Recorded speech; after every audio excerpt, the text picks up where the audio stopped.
Olá, tudo bem? Vamos dar início, então, à unidade sobre edifícios em altura, no nosso curso de aço, sistemas estruturais em aço. E arrisco dizer que essa é a unidade mais importante, onde a gente vai juntar tudo, vai ser possível fazer uma síntese do que a gente viu até agora aplicada ao aço. A gente vai dar início com uma parte relacionada à concepção geral de edifícios em altura, e que vai mostrar, de certa forma, o que a gente vai ver nos próximos itens da matéria. Ok? Então, vamos lá.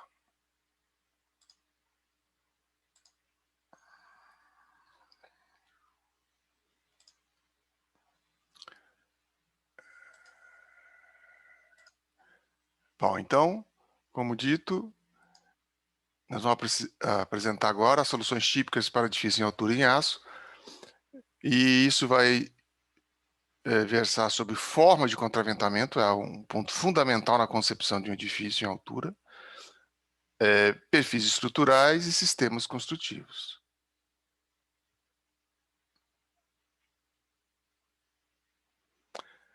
Bom, de uma maneira muito genérica e só para juntar as coisas, os parâmetros para a concepção de edifício em altura basicamente são os seguintes. Número 1, a escolha da modulação estrutural. Esse é um ponto muito importante. A gente vai falar mais um pouquinho ainda, mas isso geralmente é algo que é decidido ainda na concepção do projeto de arquitetura. E no caso do aço, isso é extremamente relevante. Aqui eu estou apresentando uma aula que vocês podem ver lá na internet. É uma aula sobre edifícios em altura, dada para a disciplina de edifícios em altura, PA5, né? PA Edifícios em Altura. E aqui eu apresento o Mies van der Rohe e a modulação desses dois prédios aqui que chamam Lakeshore Drive, em Chicago, de autoria dele, talvez da década de 50. E aqui é outra obra importante dele, que é a Crowe Hall, do Instituto de Tecnologia de Illinois. Então, a modulação estrutural é o ponto zero a ser debatido, ok? O segundo ponto, no caso do aço, é o sistema de contraventamento. Você não faz aço sem contraventar. A palavra aqui dá a entender literalmente que é sobre o vento, mas não é só o vento, não. Pode ser, inclusive, terremoto, isso para ficar com cargas laterais que ocorrem nas estruturas. Mas talvez o termo mais adequado é o que os americanos usam, que eles usam o termo bracing, né? Você tem que abraçar o edifício para que ele não sofra problema de flambagem. O contraventamento é para evitar a flambagem. Então, nós vamos ter um item só sobre isso mais na frente no curso. Até apresentei aqui algumas formas de contraventamento de edifício em altura. Vamos ver mais daqui a pouquinho.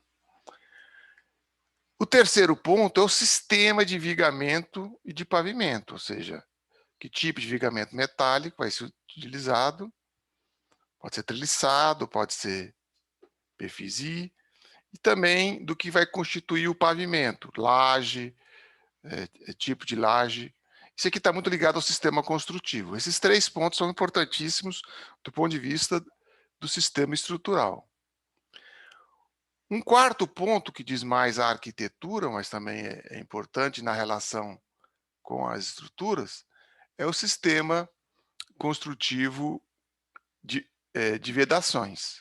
Então, as vedações internas e externas são muito importantes quando a gente está falando de edifícios em aço. Isso tudo está relacionado com uma visão de industrialização.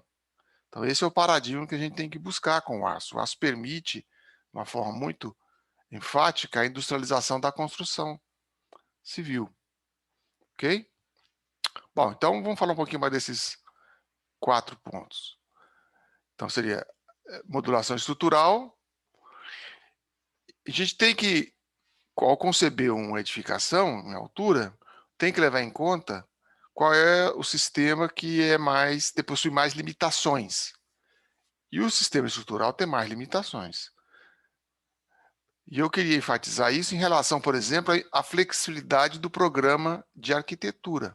Então, dada uma mesma malha estrutural, é possível acomodar com alguma tranquilidade um programa para escritório, para apartamentos de 1 quarto, 2 quartos, 3 quartos.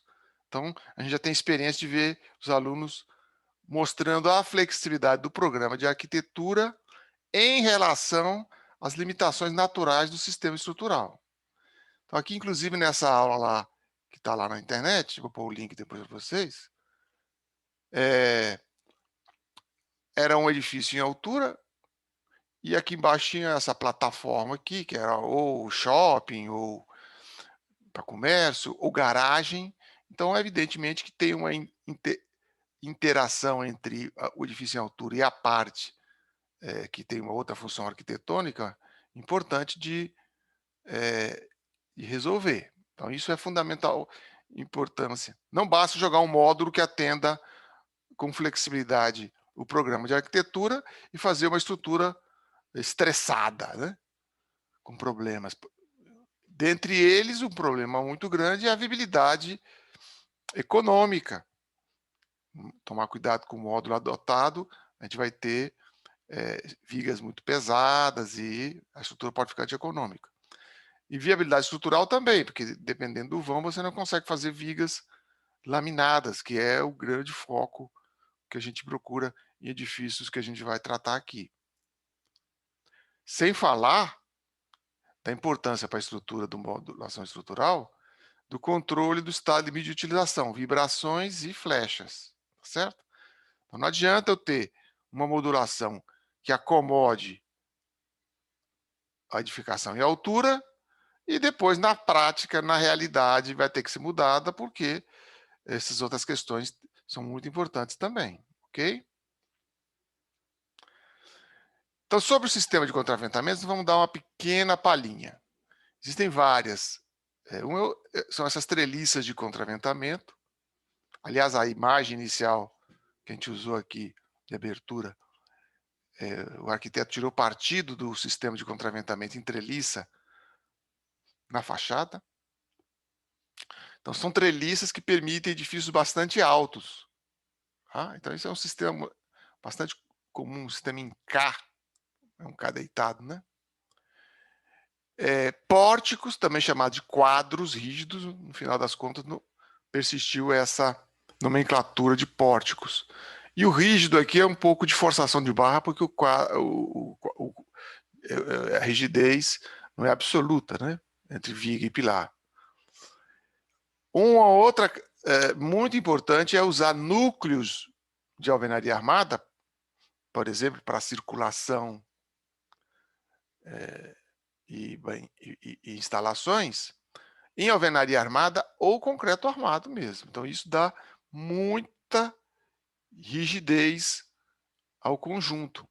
Aqui é o sistema de pórtico. Quando os edifícios vão até 15 andares, esse sistema de pórticos é muito interessante. Os sistemas estruturais tubulares estão além do escopo da disciplina de graduação. Temo dizer que até de engenharia. É para fazer edifícios de 100 andares, tá certo? Então, o nosso escopo vai ser aqui, ó. Convenhamos, a maior parte dos edifícios em altura vão até essa altura. Acima disso, evidentemente, são ícones urbanos, né?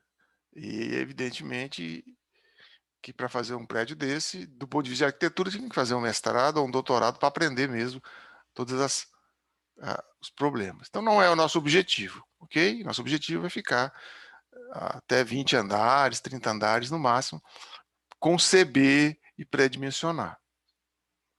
Então, está aqui o nosso escopo. Depois eu achei uma imagem mais bonita ainda, eu resolvi colocar também. Então, está aqui Os sistemas tubulares, que permitem edifício de 80 andares, né? Aqui, ó. Até 130 andares. Obviamente, isso aqui, para a gente aqui, é só curiosidade. É entender que esse tubo é uma quantidade tão grande de pilares no entorno e no núcleo que faz com que o prédio inteiro se comporte como um tubo. Isso é importante porque o edifício em altura tem um vento muito forte, ele pode torcer, e o tubo permite resistir bastante. De novo, nós estamos aqui nessa abrangência, ok? Que nós vamos ver que o prédio que a gente vai projetar, aqui nessa disciplina, vai ser um misto disso aqui, tá bom? Pórtico, um exemplo que a gente vai apresentar tem um núcleo em alvenaria armada, e também a gente pode usar treliças, que pode ser assim ou em X, muito comum também. O terceiro ponto que a gente estava enfatizando é o sistema de vigamento de pavimento. Um caso ainda comum no Brasil é fazer uma laje maciça de concreto armado, como vocês viram na disciplina de sistemas estruturais em concreto armado. Não é o ideal do ponto de vista do aço e da industrialização da construção. A laje maciça exige forma, etc. Também outra solução ainda usada, principalmente em pequenos mezaninos, etc., é laje pré-fabricada, de tijolo cerâmico. Também é possível ver, muitas vezes, pré-laje de concreto. Justamente tudo isso para evitar forma de madeira. A solução natural é o steel deck. A gente vai falar bastante dele ainda. Tá? Que é uma telha, vamos dizer assim, é um deck, né? que serve de apoio para a laje de concreto, que é integrada a esse deck. Esse deck é resistente como laje, e algumas vezes essa laje é incorporada ao vigamento, fazendo o que se chama vigamista. Muito importante como sistema construtivo. Também existem painéis pré-fabricados. O mais antigo no Brasil é esse painel tipo wall. Vamos falar alguma coisinha também. Muito usado para fazer mezaninos em shopping. O shopping tem um pé direito alto, tem que fazer uma loja, um mezanino com estrutura metálica. E esse painel wall é muito comum. Por fim, nos 4 tópicos que a gente está elencando, que tem que ser pensado em conjunto, tem que ter uma solução de síntese em conjunto, que é a função do arquiteto fazer essa síntese. Aliás, vocês sabem que engenheiro é bom para fazer análise, decompor em pedacinhos e tal. Quem é capaz de fazer essa síntese, essa integração é o arquiteto. Vocês têm que estar preparado para pensar o todo, não é? Então, ainda é muito comum o uso de alvenaria convencional no Brasil. É muito barata, mas é muito pesada para a estrutura metálica, mas ainda é muito usado. Alvenaria de tijolo leve, um tijolo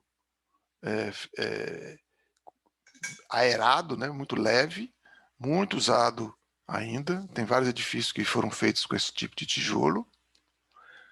Painéis em drywall, aí já construindo uma solução de obra seca, industrializada já. Algumas vezes vem um módulo inteiro em drywall pronto, né? E na fachada, painéis de esquadrias, pele de vidro, que são parte das vedações que vocês têm que estudar e propor alguma coisa quando for fazer um edifício. Então, esse conjunto todo tem que ser sintetizado, é o que eu estou chamando de concepção de edifício. É possível também fazer na fachada painéis de concreto leve para proteção né, contra ruído, fogo, etc. Então, esses são os principais tipos de vedações que a gente tem que propor. O ideal é o mais industrializado possível. Isso é a lógica do aço há 100 anos. No caso do Brasil, ainda não é essa a lógica, porque, evidentemente, nós não somos um país que poderíamos dizer industrializado, né? Aliás, em processo de desindustrialização. Então, eu vou apresentar agora alguns exemplos, tá? Que é o escopo do que a gente vai ver. Eu acredito que é bastante amplo. Tentei colocar o máximo possível de edifícios em Brasília, também dando uma perspectiva histórica. Alguns dos edifícios que a gente vai citar, a gente vai visitar virtualmente também. Então, nós vamos ver edifícios com 1, 2 pavimentos, que a forma de pensar é uma. Não tem altura, a altura não é um problema. Portanto, quando eu tenho altura, eu tenho que pensar nos pilares, na carga dos pilares. Ok? Eu tenho que pensar nas instalações. 1 ou 2 pavimentos, esses problemas são mais limitados. Tem que pensar menos no contraventamento. Edifícios muito típicos, que é um térreo mais 3 pavimentos, para ficar claro, são 4 no total, né? Que pode ser usado, pode ser pilotis e mais 3 pavimentos, mas em suma, é tipo, algo típico. Talvez a maior parte dos edifícios tenha até essa altura. Edifícios até 10 pavimentos, que aí se encontra o que a gente vai trabalhar, tá bom? E edifícios até 30 pavimentos, que eu acho que dá para a gente raciocinar na disciplina. Não é objetivo, evidentemente, fazer um projeto de um edifício de 30 andares. Tá? Mas até 10 dá para fazer um bom exercício, não é projeto, hein? Exercício de projeto. Então, para os edifícios de 1, 2 pavimentos, eu escolhi a casa Farnsworth, do Mies van der Rohe, não resisti, e o prédio multiuso 2 da UNB, porque eu tenho umas fotos antigas, quis colocar aqui para vocês verem isso. Eu vou comentar algumas coisas, talvez não esgote, né? Porque essas coisas têm muita coisa para analisar. Aliás, isso é algo importante. Aprender analisando a obra construída e olhando criticamente, com olhar clínico, mais do que crítico, talvez. Né? Olhar do clínico, aquele que conhece a especialidade e vai ver coisas que os leigos não veem. Vocês têm que aprender a fazer isso também, ok? Então, essa Farnsworth House, vai ter até o filme aí sobre ela, né? Tá aqui o professor, é professor também, Mies van der Rohe, trabalhou na Bauhaus e tal. Essa Crown Hall, tem essa viga em altura, com altura muito grande, para fora, é uma solução que arrepia engenheiros, a gente vai falar nisso depois e por quê, que é uma solução complexa do ponto de vista estrutural. E eu não resisti a essa foto maravilhosa, coloquei aqui até a fonte, dessa maquete, que é uma verdadeira joia. Essa obra aqui dele é feita num local alagadiço, nos últimos 50 anos alagou para valer umas 3 vezes já. A água vinha aqui, e os alunos lá das universidades de Chicago foram lá tentar reabilitar. Então, é uma maquete muito bonita, né? Muito bonita. Bom, então, vejo que nessas dimensões, os vãos são relativamente pequenos para as cargas, a carga vertical é muito pequena, e, evidentemente, que as dimensões das estruturas aqui é mais construtiva e, arriscando o termo, estética, do que estrutural. É uma escolha do arquiteto, eu quero esse tamanho, que eu acho que vai ficar bom na minha intenção plástica aqui. Então, vocês vão ver que algum desses perfis a gente podia usar no edifício em altura, de 3 pavimentos. E está aqui a casa, ainda hoje. Notem que é de vidro, mas tem cortina. Dizem que o Misa era tão chato com esse negócio das cortinas dele que ele projetava, desenhava as cortinas dele e impedia que os usuários modificassem. Né? Arrisco dizer que até por contrato. Nota, ela está elevada, porque o terreno visivelmente é alagadiço. Né? E está aqui alagado, com as cortinas recolhidas e o medo de água chegar aqui, né? Chegou 1 ou 2 vezes já. Isso você encontra na internet. Uma até bem recente. Alguns diriam que é por conta do aquecimento global. Mas vocês notem que tem uma intenção aqui de criar uma caixa de vidro e, evidentemente, dar uma sensação de estabilidade. Podia ser menor? Podia. Por outro lado, você vê que ele tem que usar só a própria ligação dessas vigas com desses pilares para constituir um contraventamento. As cargas são muito pequenas.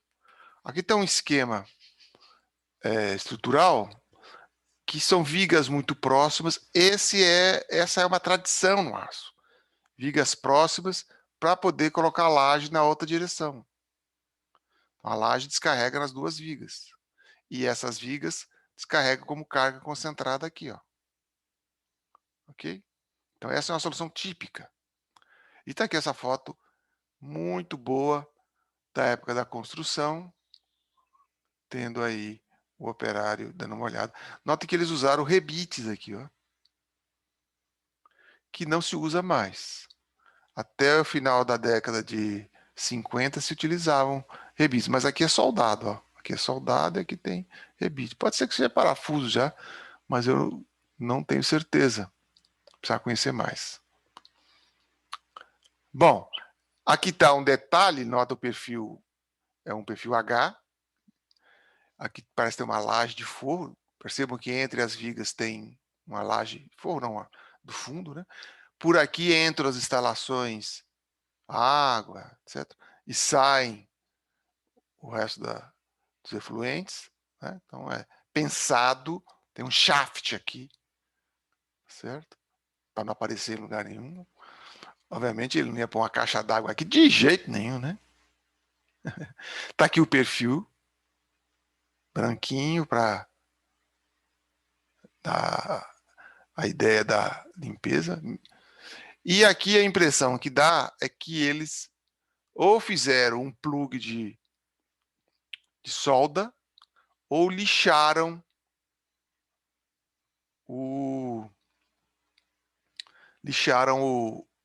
o rebite, a cabeça do rebite. Porque a carga é muito pequena, né? Então isso aqui é mais construção.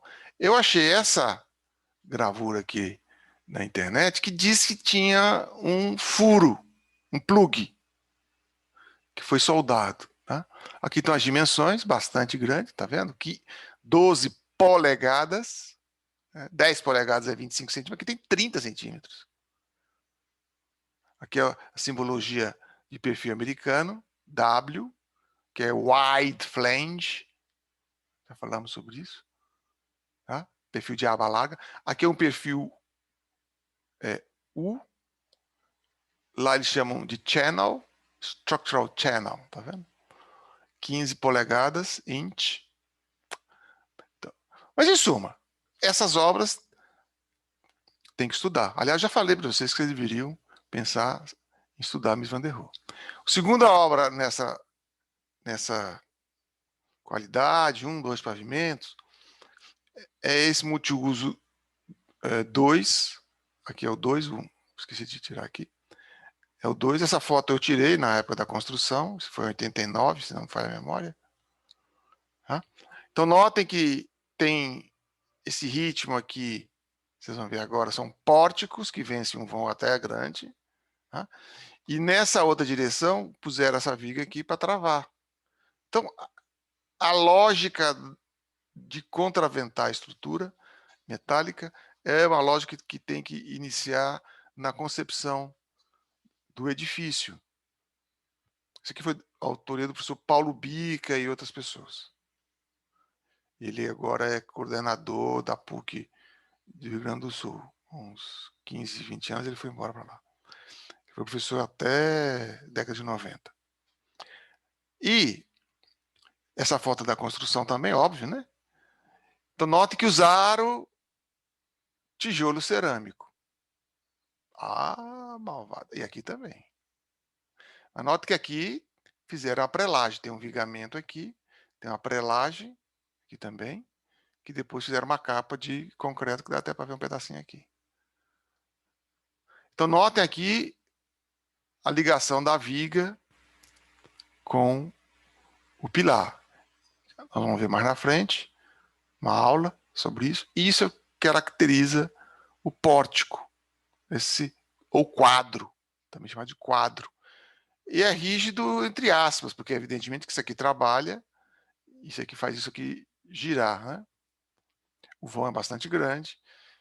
Então veja que aqui o que coordenou o dimensionamento das peças foi um vão muito grande, então tem que ter uma altura razoável aqui. O pilar também aí tem que aumentar. Aqui as fundações teve um problema, que é típico, você faz a fundação de ter a obra, e no caso do aço, para fazer aqui engastado, teria que ter uma fundação que levasse isso em conta. E aqui é uma foto recente, e percebam que aqui tem as trincas que merece, estrutura que não trabalha, não deforma, não trabalha, não é? Então, ao se deformar a viga, aqui também tem as trinquinhas. Aqui tentaram usar um cobogó feito na obra, tem toda uma lógica de arquitetura, né? De tentar fazer algo, embora brutalista, mas tinha sua arquitetura lá. Bom, então, fechando esse escopo, com esses exemplos, a gente vai continuar vendo mais alguns exemplos de edifício em altura, mas, em resumo, é isso que tem que ser começado a pensar. Para fazer um edifício em altura, eu tenho que levar em conta como eu contravento o edifício, quais perfis eu utilizo, né? Quais a modulação, que sistema de fechamento, etc. Ok? Então, até daqui a pouquinho.